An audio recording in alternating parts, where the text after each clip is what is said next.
Welcome to online classes of physics with Lamborsan. So let us learn pressure exerted by an ideal gas. We know that we studied about the ideal gas as well as real gas. We studied their definition, their characteristics of both the gases. So let us learn how to find the expression for pressure exerted by an ideal gas. To find that expression, we'll consider an ideal gas enclosed in a container having the cubical shape. So let us see the cubical container in which ideal gas is enclosed. Say this. This one is a cubical container. And in this container, ideal gas is enclosed. In this cubical container, its three intersecting edges. This is first intersecting edge, this is second, and this one is the third. These three intersecting edges are along three coordinate axes. One intersecting edge is along the x-axis, second intersecting edge is along the y-axis, and third intersecting edge is along the z-axis. At the same time, the corner of that cube is at the origin of coordinate system. या पद्धतीची आपण cubical container consider केलाय and in that cubical container ideal gas is enclosed. And let us know about the dimensions of that cubical container. या cubical container ला length L आहे, breadth L आहे आणि height देखील L आहे. So what is L? Length, breadth and height of that container also. At the same time, this cubical container has six faces, isn't it? These two opposite, these two opposite, these two opposite faces. आणि प्रत्येक फेसचा area देखील same आहे. So A that is equal to L square that is equal to area of each face of container. Cubical container प्रत्येक face हा square शेपचा असल्यामुळं area of that face is L square. And what will be the volume of that cubical container? V equal to L cube, volume of container. So these are the dimensions of this cubical container. At the same time, the ideal gas which is enclosed by this container has n number of molecules, capital N, total number of gas molecules enclosed by this cubical container, and mass of each gas molecule, एका gas मॉलिक्यूलचं mass small M. आता total mass of the gas आपल्याला काढायचं असेल तर mass of each gas multiplied by total number of gas molecules. So capital M is the mass of gas, is the product of small m into n. And finally, the density of the gas enclosed by this container is rho, which is equal to mass upon volume. आणि mass म्हणजे तुम्हाला माहिती आहे product आणि volume equal to L cube, density of the ideal gas. So in this way, we know what are the dimensions of this cubical container, and at the same time the number of molecules, mass of the gas, density of the gas, या सगळ्या आपण physical quantity ची माहिती करून घेतलेली आहे. We know that gas molecules are always in the state of random motion. Gas molecule state of random motion मध्ये असतात, म्हणजेच they are moving in all possible directions with all possible velocities. And due to their random motion, gas molecules are constantly colliding. इथं आपण ती sentences घेतली आहेत पहा. Gas molecules are constantly colliding with each other and also with the walls of container. म्हणजे gas मॉलिक्यूलची collision एकमेकांच्यात होत असतात आणि कंटेनरच्या वॉल्स बरोबर पण होत असतात. आणि त्यापैकी the collisions with walls of container gives rise to the pressure exerted by gas. म्हणजे इथं जे आपण लर्न करतोय pressure exerted by an ideal gas, this pressure is exerted due to collisions of gas molecules with the walls of container only. But walls of the container are having same face area. कारण container इथं cubical आहे त्याच्या walls एकूण 6 आहेत आणि 6 वॉलचा surface area same आहे. त्यामुळं गॅसनं जो काही प्रेशर एक्झर्ट केला असेल प्रत्येक फेसवर या क्युबिकल कंटेनरच्या, that pressure will be the same. So pressure exerted by gas molecules on each face of the cube is same. आणि जर आपल्याला प्रेशरचं एक्सप्रेशन काढायचं असेल तर प्रेशरचा फॉर्म्युला कसा येतो? Pressure equal to force upon area. आणि एरिया कुणाचा? तर फेसचा. फेसचा एरिया आपल्याला माहिती आहे एल स्क्वेअर. मग प्रेशर फाइंड करायचं असेल तर फोर्स अपॉन एरिया फॉर्म्युलामध्ये एरियाची व्हॅल्यू माहिती आहे L square. We must find out only the value of force acting on any area of any surface किंवा any face of the cubical container. म्हणजे आपल्याला जर पूर्ण एक्सप्रेशन फाइंड करायचं असेल तर आता pressure equal to force upon area या फॉर्म्युलामध्ये फक्त फोर्सची व्हॅल्यू फाइंड आउट केली की एक्सप्रेशन आपलं कम्प्लीट होतं. So we know that there are n number of molecules enclosed in this cubical container, isn't it? And they molecules can move in 3 possible directions. Some of that molecules will move parallel to x-axis, some of that will move parallel to y-axis, and some of that will move parallel to z-axis. म्हणजे at a given instant, n number of molecules can move along the three different directions. Then question now arises, at a given instant how many molecules will move along x-axis, along y-axis, along z-axis? कारण total number of molecules n आहेत. मग यापैकी x-axis च्या along, y-axis च्या along, z-axis च्या along at the instant किती जाऊ शकतात? अर्थातच 3 डायरेक्शनला जायचं आहे n number of मोलिक्युल्सना.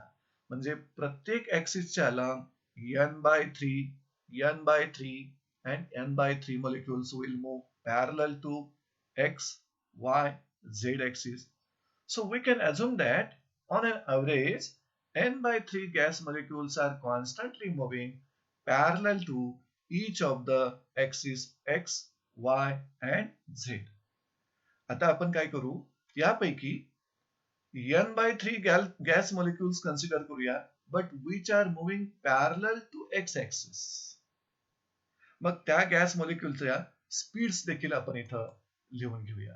Let v1, v2, v3 and so on up to vn by 3.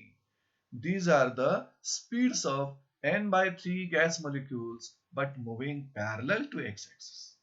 म्हणजे x-axis च्या parallel along x-axis मूव्ह होणाऱ्या मोलिक्युलची speeds v1, v2, v3 and so on to vn by 3. इतकेच मोलिक्युल्स y ऍक्सिस च्या along जाऊ शकतात. इतकेच molecules z axis च्या along जात आहेत. Isn't it? पण त्यापैकी we have considered only n by 3 molecules moving along x axis with their speeds. So let us consider first molecule which is moving along x-axis having the speed v1 and तो molecule इथं diagram मध्ये दाखवलाय पहा. This molecule of having mass m, कारण प्रत्येक moleculeचं mass mच आहे. It is moving along x-axis.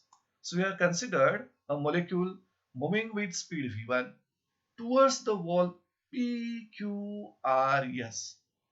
आपण एकूण 6 वॉल आहेत ना या कंटेनरला, त्यापैकी एक वॉल कन्सिडर केलेली आहे. See here PQRS. This wall is perpendicular to x-axis, isn't it? आणि जो मोलिक्यूल तुम्ही कन्सिडर केलाय v1 स्पीड न मूव्ह होणारा, this molecule is moving towards this wall. आणि वॉलकडे मूव्ह होतोय याचा अर्थ त्याची डायरेक्शन ऑफ मोशन वॉलच्या सरफेसला परपेंडिक्युलर आहे. त्यामुळं this molecule will definitely collide with the wall PQRS. पण गॅस मोलिक्युलची कोलिजन्स ही परफेक्टली इलॅस्टिक असतात. आणि परफेक्टली इलॅस्टिक कोलिजन मध्ये मोमेंटम कॉन्झर्व होतं, त्याचबरोबर कायनेटिक एनर्जी पण कॉन्झर्व होते. याचाच अर्थ हा मोलिक्यूल इथं जर रिबॉन्ड झाला, कोलाइड झाल्यानंतर रिबॉन्ड होणार, पण रिबॉन्ड झाल्यानंतरची जी काही स्पीड असेल ते स्पीड सेम असेल. So as the collision is perfectly elastic. Gas molecule आणि wall of this cubical container, which one? PQ areas. या दरम्यान जे collision झालं ते perfectly elastic आहे. आणि त्यामुळं gas molecule rebound with velocity minus v1. म्हणजे आता इथं PQ areas बरोबर ह्या गॅस मॉलिक्युलचं फर्स्ट कोलिजन झालं. आणि फर्स्ट कोलिजन होण्या अगोदरचं त्याचं स्पीड किती होतं? v1. आणि कोलिजन झाल्यानंतर तो रिबॉन्ड होणार किती व्हेलॉसिटीनं? -v1. आणि रिबॉन्ड झालेल्या मॉलिक्युल पुन्हा आता along x axis but towards negative x axis move होईल. आणि काही वेळानंतर त्या अपोजिट फेस बरोबर त्याचं कोलिजन होईल. आणि इथून देखील तो रिबॉन्ड होणार. पुन्हा तो PQRS फेसला येईल. इथं पुन्हा रिबॉन्ड होईल. Are you getting the meaning of this collision? म्हणजे एक कोलिजन ज्या वेळेला त्यानं पूर्ण केलं PQRS बरोबर त्यावेळेला तो रिबॉन्ड झाला. रिबॉन्ड झाल्यानंतर डायरेक्शन बदलली. आता तो निगेटिव्ह एक्स ऍक्सिसच्या अलॉंग जातोय आणि या अपोजिट फेस बरोबर कोलाइड होईल. आणि इथलं कोलिजन देखील इलॅस्टिक असल्यामुळं इथून देखील तो रिबॉन्ड होणार. पण आताचं मात्र तिचं स्पीड v1 असेल. कारण इकडे येताना -v1 होतं, पॉझिटिव्ह एक्स ला येताना +v1 होतं. So like that it will goes on colliding, rebounding on the opposite faces. So let us find what is the initial momentum of the gas molecule and what is the final momentum of the gas molecule after collision with the wall PQRS. Same diagram आपण इथं consider केलेली आहे. Gas मॉलिक्युलनं PQRS या wall बरोबर एक collision पूर्ण केलेलं आहे.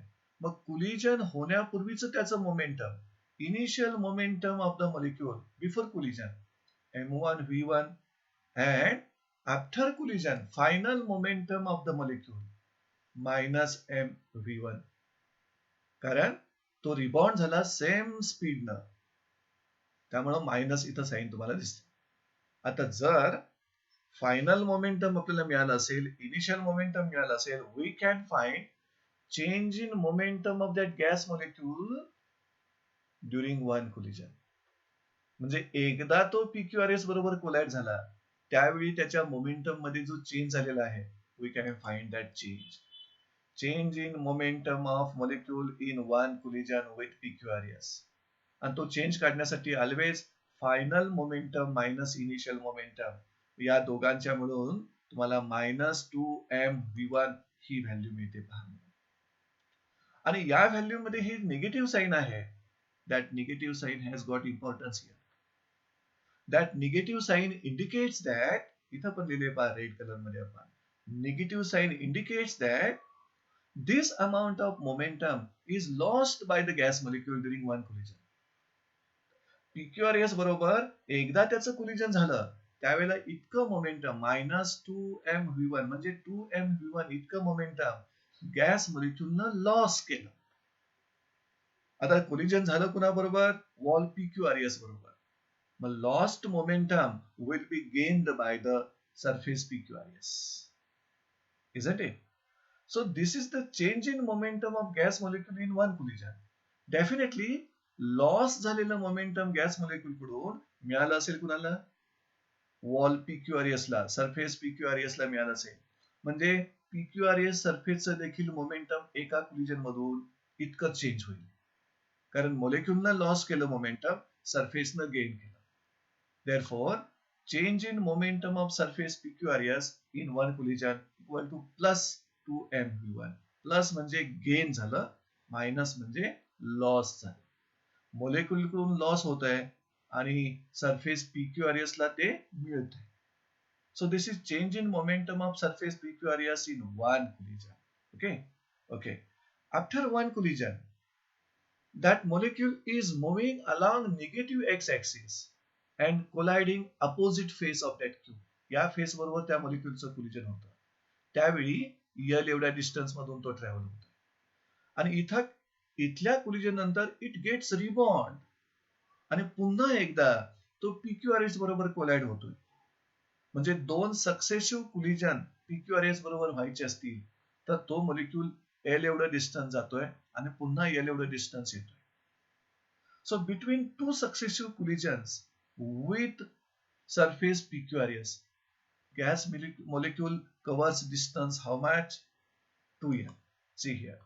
Between two successive collisions with surface PQRS, molecule covers distance equal to 2m. म्हणजे PQRS बरोबर एकदा कोलाइड झाला, पुन्हा एकदा त्यानं कोलाइड होण्यासाठी किती डिस्टन्स कव्हर करावं लागलं? L and N, 2m. At the same time, what is the speed of that gas molecule?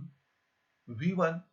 आणि स्पीडचं युनिट आपण मीटर पर सेकंड घेतो किंवा सेंटीमीटर पर सेकंड घेतो सिस्टीम ऑफ युनिट नुसार. समजा V1 मीटर पर सेकंड त्या गॅस मॉलिक्युलचं स्पीड आहे. याचं मिनिंग असं होतं, एक पर सेकंडला gas molecule is travelling what distance? V1 metre distance तो ट्रॅव्हल करतोय. म्हणजे गॅस मॉलिक्युलचं स्पीड 20 मीटर पर सेकंड असेल तर एका सेकंडला 20 मीटर एवढं डिस्टन्स तो गॅस मॉलिक्युल कव्हर करतोय. So in 1 second molecule covers distance equal to V1, कारण V1 ही त्याचं स्पीड आहे आणि स्पीड मीटर पर सेकंड मध्ये मोजलं जातं. त्याचा अर्थ पर सेकंडला V1 मीटर इतकं डिस्टन्स तो कव्हर करतोय. आता आपल्याला काय हवं आहे? एका सेकंडला तो गॅस मॉलिक्युल PQRS बरोबर किती वेळा कोलाइड होईल? Means we want to find number of collisions with PQRS in 1 second.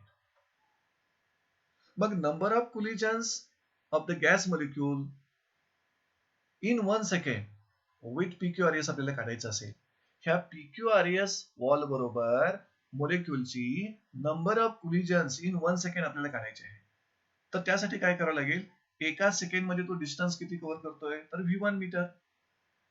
आणि दोन सक्सेसिव्ह कोलिजन्सला किती डिस्टन्स कव्हर करायला लागते? त्याला 2l. अर्थातच number of collisions with surface PQRS in 1 second काढायचे असतील तर distance covered bye molecule in 1 second divided by distance covered between two successive collisions with surface PQRS. या दोघांच्या रेशो मधून तुम्हाला मिळतील number of collisions completed by gas molecule with surface PQRS per second. म्हणजे एका सेकंडला त्या मॉलिक्युलनं V1/2l इतकी collisions complete केलेले आहेत विथ सरफेस PQRS. आणि एका कोलिजन मध्ये त्या सरफेसचं मोमेंटम कितीनं चेंज झालंय? 2mv1. पहा, इन वन कोलिजन गॅस मॉलिक्युलचं एक वेळा कोलिजन झालं त्यावेळा PQRS चं मोमेंटम चेंज झालं कितीनं? 2mv1. आणि तो मॉलिक्युल पर सेकंडला किती वेळा कोलाइड होणार आहे? V1/2l times.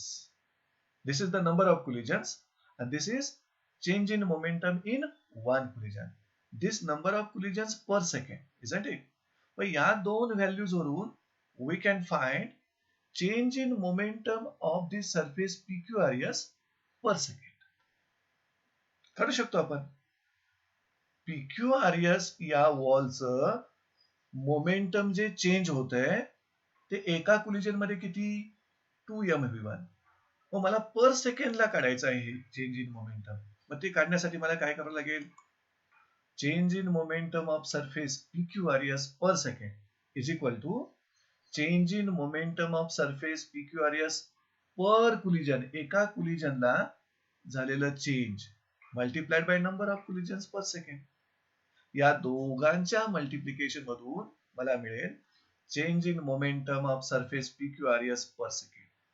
Then what is the change in momentum in one collision? Of course, 2mv1. Now what are the number of collisions with surface per second? V1/2l. Let us substitute the values. Say this. This is the change in momentum in one collision into this is the number of collisions per second. यामधील 2 आणि इथलं numerator मधलं 2 cancel होतो. mv1/l. Equation 1 आपल्याला मिळालं. Equation 1 what gives? Change in momentum of surface per second is given by this.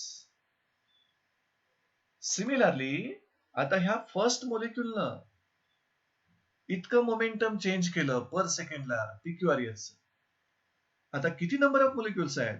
V2 speed असणारा molecule आहे, V3 speed असणारा मॉलिक्युल आहे आणि शेवटचा मॉलिक्युल Vn by 3 स्पीड असणारा मॉलिक्युल आहे.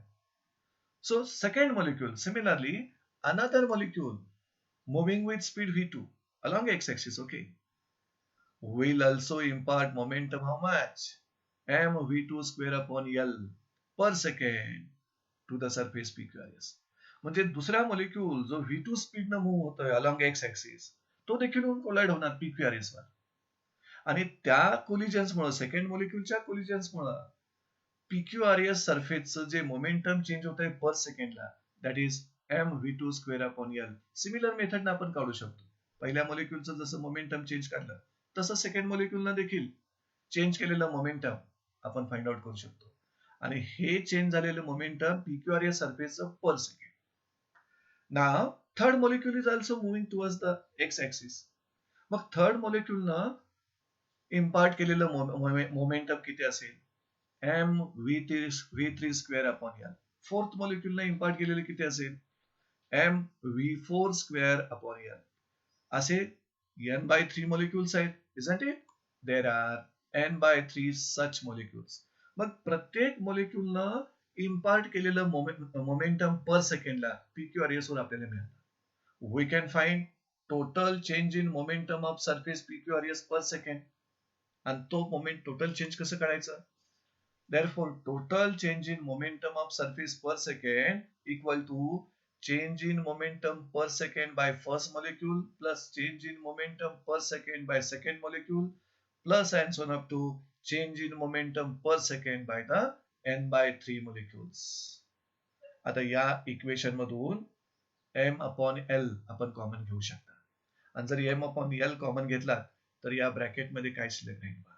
v1 square plus v2 square plus and so on up to vn/3 square.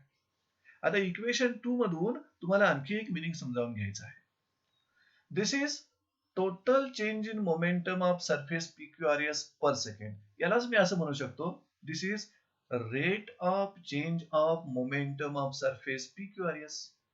Per second न म्हणता मी म्हटलं rate of change of momentum of surface pqrs is given by equation 2.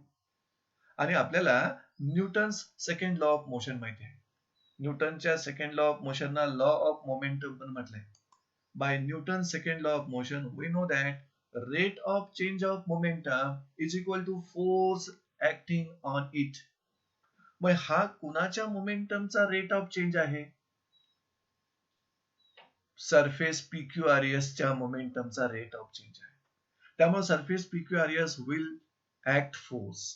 So we can write by the Newton's second law of motion, rate of change of momentum of surface pqrs is equal to force acting on surface pqrs. लिहू शकतो. Newton second law of मोशनचा meaning आहे. म्हणजे equation 2 आता जे आपण लिहिलं त्या इक्वेशन 2 चं left hand side is rate of change of momentum of surface pqrs आहे. मग त्या rate of change of momentum लिहिण्याऐवजी आपण लिहू शकतो force acting on surface pqrs. म्हणजे change in momentum, rate of change of momentum can be replaced by the force. So force exerted by gas molecules on the surface pqrs आपण equation 2 लाच बदल करू शकतो. कसा पहा? F equal to m upon l and the same bracket. इथं equation 2 मध्ये काय होतं? Total change in momentum of surface pqrs per second होतं, but which is nothing but the force, Newton's second law of motion. Okay, now let us find mean square velocity of n/3 molecules. आपल्याला माहिती आहे x axis च्या along n/3 molecules parallel येत आहेत. y axis च्या along पण n/3, z axis च्या along पण n/3. त्यापैकी आपण n/3 molecules which are moving along X axis घेतलेले आहे. मग त्या n/3 मॉलिक्यूलची मीन स्क्वेअर स्पीड चा फॉर्म्युला आपण लिहू शकतो. We have studied the 3 speeds of the gas molecule, mean speed studied, mean square speed studied and RMS speed also studied. इथं आपल्याला मीन स्क्वेअर स्पीड काढायचं आहे. किती मॉलिक्यूलचं? n/3 मॉलिक्यूलचं. डिनोट करण्यासाठी सिम्बॉल आपल्याकडे व्ही बार स्क्वेअर आहे. So therefore mean square speed of n/3 molecules equal to v1 square plus v2 square plus and so on up to plus vn/3 square divided by number of gas molecules n/3. यातून आपल्याला ह्या sum of squares of the velocity करायचं आहे. So we can write here into bracket v1 square plus v2 square plus and so on up to plus vn/3 square equal to v bar square ला n/3 न multiply करायचं. See here n/3 multiplied by v bar square. आणि by definition we know that root mean square speed equal to square root of mean square speed. म्हणजे इथं v bar square equal to vrms square का लिहिलं त्याचं कारण where vrms equal to under root v bar square. He definition आपल्याला माहिती आहे. मग दोन्ही साईडचा जर स्क्वेअर केलात तुम्ही तर इथलं स्क्वेअर रूट निघून जाईल. इथं राहणार व्ही बार स्क्वेअर आणि इकडं V R M S square. म्हणजे you can replace V bar square by V R M S square. So we have written these two steps due to this relation. आता equation 3 मध्ये ही value जी आहे ह्या ब्रॅकेटची we can substitute. So equation 3 will become f equal to m upon l आणि ह्या ब्रॅकेटची value एक तर तुम्ही मीन square speed मध्ये लिहू शकता किंवा आरएमएस स्पीड मध्ये लिहू शकता. आपण आरएमएस स्पीड मध्ये लिहूया ही value. See here f equal to m upon l into bracket म्हणजे ह्या ब्रॅकेटची व्हॅल्यू आपल्याला मिळालेली आहे n vrms square upon 3. आता काय करू आपण इथल्या डिनॉमिनेटर मधली जी 3 आहे ना ते आउटसाइडला घेऊया. 1 upon 3 झालं आणि पुन्हा ब्रॅकेट काढून टाकला आपण mn vrms square upon l. So this is expression for what? This is the force acting on surface PQRS. आता PQRS surface वरचा फोर्स आपल्याला मिळाला, त्याचा एरिया माहिती आहे. We can find the pressure acting on the surface PQRS. कारण pressure equal to force upon area. त्यातला area माहिती होता, प्रेशर माहित नव्हतं. आपण या पद्धतीनं फोर्स एरिया माहिती होता पण फोर्स माहित नव्हता आणि इथं आपण फोर्स फाइंड आउट केलेला आहे. And this force is acting on surface PQRS, wall PQRS. So we can calculate now force acting. We have just equation 4 मध्ये मिळालं force acting on surface PQRS. आणि यावरून we can calculate the pressure exerted by gas on the surface PQRS. Hence, pressure exerted by gas molecules on the surface PQRS P equal to F upon A, isn't it? मग F ची value इथून घ्यायची आणि A म्हणजे त्या PQRS सरफेसचा area L cube येणार, L square येणार तो. Okay, so pressure equal to force upon area. फोर्सची व्हॅल्यू तुम्ही इथली लिहिलेली आहे डिवाइडेड बाय फक्त एरिया. एरिया काय येणार? L स्क्वेअर येणार आणि अगोदरच इथे L आहे. So L square and L cube होईल. And this is the m multiplied by n. This product gives you mass of the gas and this L cube gives you volume of that gas, isn't it? So these two terms are replaced by capital M and capital V. पुन्हा एकदा mass of gas upon volume of gas, this ratio is called as the density of gas. त्यामुळे pressure exerted by gas मॉलिक्युलचं जे expression आहे ते expression in terms of density तुम्ही लिहू शकता. See here. In terms of density. Therefore, P equal to 1 upon 3 m upon V vrms square. Mass upon volume into vrms square. हे mass upon volume म्हणजे density. 1 upon 3 rho vrms square. This is your equation 5. आणि हे equation 5 is the required equation किंवा required expression for the pressure exerted by an ideal gas which is enclosed in a cubical container. मुलांनो, total pressure काढू शकतो आपण, पण त्या cubical कंटेनरला एकूण 6 फेसेस आहेत आणि प्रत्येक फेस स्क्वेअर शेपचा आहे, एकाच एरियाचा आहे आणि प्रत्येक फेसवर एक्झर्ट होणारं प्रेशर देखील सेम आहे. म्हणजे जितकं प्रेशर PQRS या सरफेसवर एक्झर्ट झालेलं आहे तितकंच प्रेशर रिमेनिंग 5 सरफेसवर एक्झर्ट होणार. So there is no need to find the separate expressions for pressure exerted by gas on each faces of the cubical container. So in this way, we derive the expression for pressure exerted by an ideal gas. यातील हे जे equation आहे in terms of mass आणि हे दुसरं जे equation आहे in terms of density of gas. So with this, we will stop this lecture. Thank you, friends.